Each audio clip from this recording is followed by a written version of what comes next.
Hi, this is Jean again, and we are going to cover the layout of a research poster, our last section of our video series.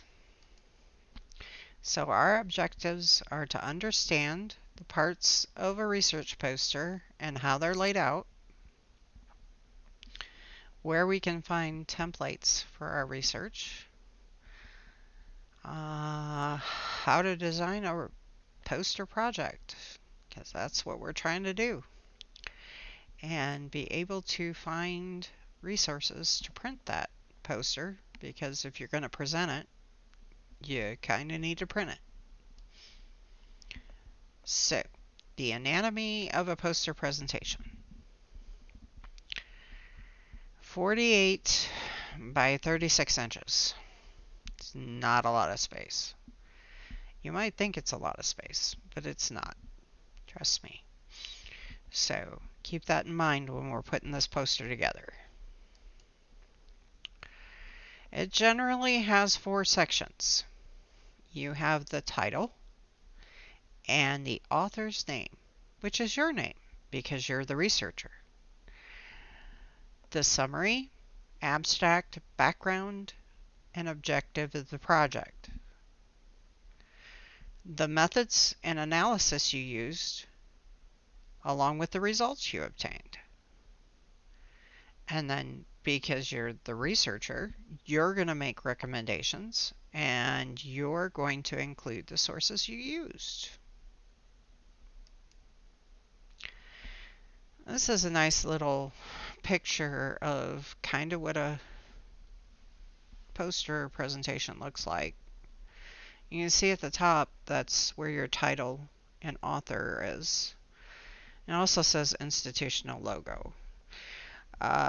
You're not going to use Texas Tech here. That's part of the rules, and there is a link further in the presentation and the slides to the rules that you need to follow in order to present.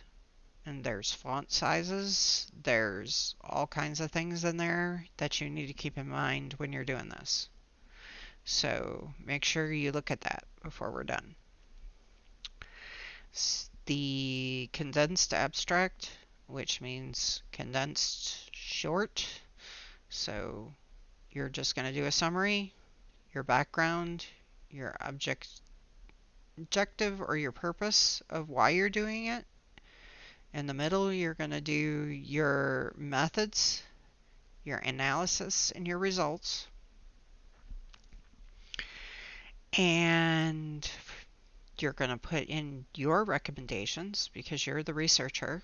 What would happen or what you think would happen if those were implemented.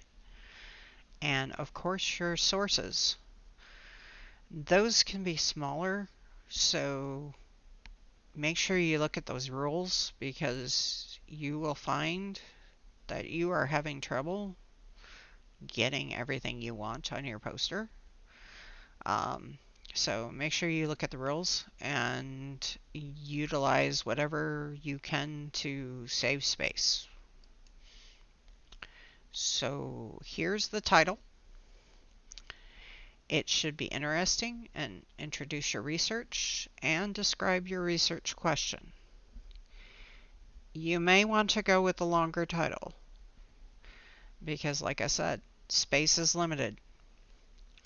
So you may want to go ahead and just make your title part of your research question. That's up to you. It's your poster presentation. You can do whatever you want. But I tend to do that because it, one, reinforces the fact that this is what my research is about. And 2, it saves space. And then you're going to include your name because you're the author. Abstract, background, and objectives. So, like I said, that abstract is just a summary, just like it is for research literature. You want it to be short and concise. So choose your words wisely. You want to add the important parts and leave out anything else, and you may even leave out things you think are important just to make it short enough. So if you really need to explain it, you can do it later. This is the part where you just do a very, very brief overview. The background is where you're going to do your research as far as the question, what was done already. So anything that was done already to address this question that you came up with. If nothing else was done, nothing else was done. If you're the first one that decided to ask this question, then, well, that's pretty cool. But usually there's some background, and then why it's relevant. So what application does it have? And then your objectives are what was intended to be found when you answered your research question. So what did you think you were going to find? And then the purpose of why the question was asked in the first place. So relevancy.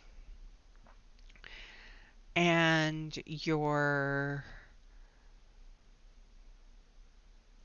so the project relevancy is in the background, but your question relevancy is in the objectives.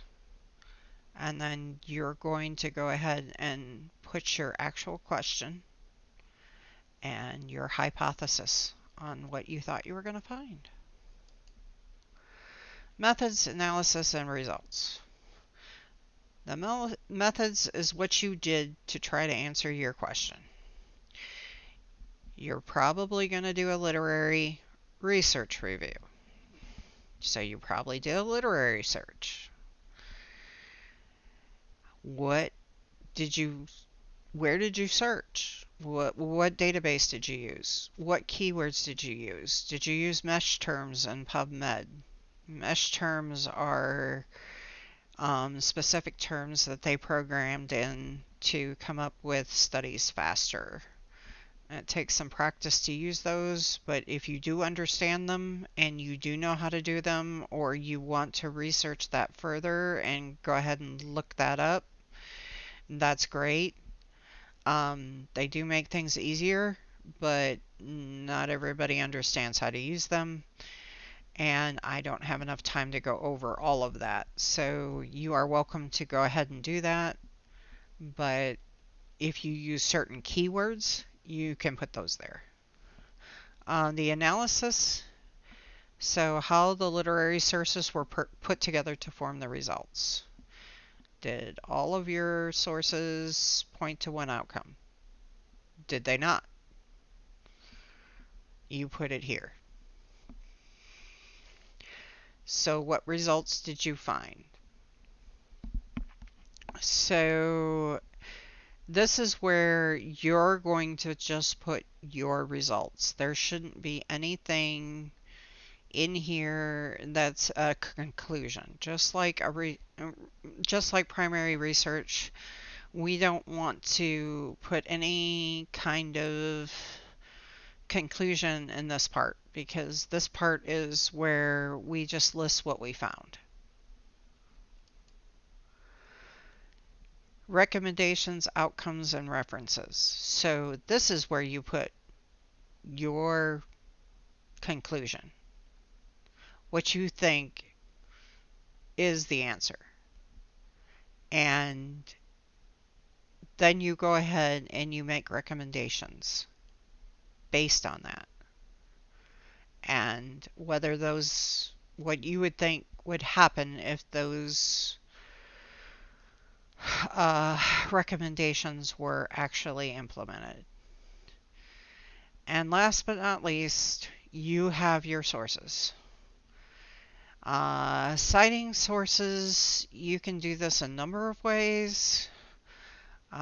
In school now, I use AMA all the time, mostly because I love the fact that they don't put giant sites in the middle of my paper that people have to read around. You can use whatever you're comfortable with at this point, but be consistent. Always use the same citing format.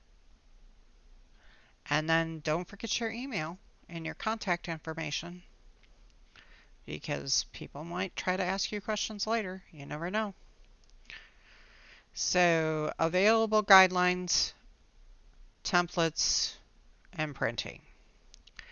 So, there's poster templates available online. This is from the nursing school, but you are welcome to use them. There's like 3 or 4, I think, different ones. You can go with whatever you're comfortable with. They don't have to exactly look like the template that I put in the beginning of this presentation. You can follow whatever one you want to go with. It doesn't have to look exactly like that. Uh, Texas Tech has poster design resources. This is where those rules are that I was talking about. You need to look at those before you do anything because, like I said, there's font sizes, font types, there's guidelines you need to follow in order to present. So make sure you look at those. And then the printing center at Texas Tech, you can use that. There's other places. There's printing stores, Office Max. I don't know what all is out there now, but Staples, I think. But you can use those as well. They will help you with actually printing, and you can get extra help with making sure that you're within the guidelines by telling them, exactly what you need. So here is the references for this section. Please make sure to look at those rules and guidelines before you actually start to try to put this poster together, so you're not doing a bunch of work without actually following the rules. And I wish you the best of luck. This is a wonderful opportunity. I've done posters, and I really have enjoyed my times that I haven't always presented, but I've gone to the symposium and just talked with people. It's been amazing, and seeing their presentations and all the research. There's a lot of research going on at Texas Tech, and they present, and it's just really neat. So I really hope you guys decide that you want to do this and you get to attend, and it just turns out to be a great experience for you as well. Best of luck.